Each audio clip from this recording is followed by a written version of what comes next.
We all may have hated working on Fridays for a long time now, but the 4-day workweek is actually catching on. EY once estimated that 40% of US companies have either started using a 4-day workweek or have considered it. Researchers from Boston College, University College Dublin, and Cambridge University have studied the impact of the 4-day workweek. Here are just some of their findings. 2/3 of workers said they were less burned out.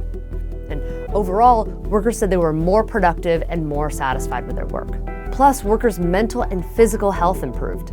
They slept better, exercised more, and they took fewer sick days. Workers ended up spending more time with their families, and most said they'd have to be paid way more to switch back to a traditional 5-day workweek. Because of these benefits, some say a 4-day workweek could be the answer to the Great Resignation. Meanwhile, others have pushed back, suggesting that a 4-day workweek is too progressive and bad for business, that workers today are just kind of lazy whiners.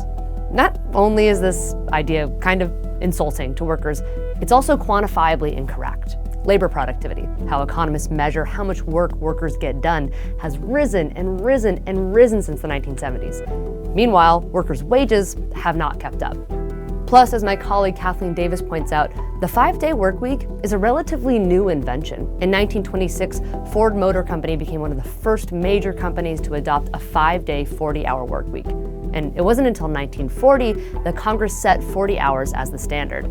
Hell, Dolly Parton's 9 to 5 didn't come out till 1980. But even back then, leaders knew that over time, technology was going to cut down on the hours that workers needed to work. In fact, in 1929, John Maynard Keynes, the daddy of modern macroeconomics, predicted that technology would bring the workweek down to just 15 hours by 2029. And in 1965, some members of the Senate predicted that Americans would only be working 14-hour weeks by the year 2000. And while we're obviously not there, the pandemic has demonstrated that it is possible for us to reimagine how we work and to use technology to be more flexible and more productive. Of course, every team is different. So maybe it's not that all orgs need to take on a 4-day workweek.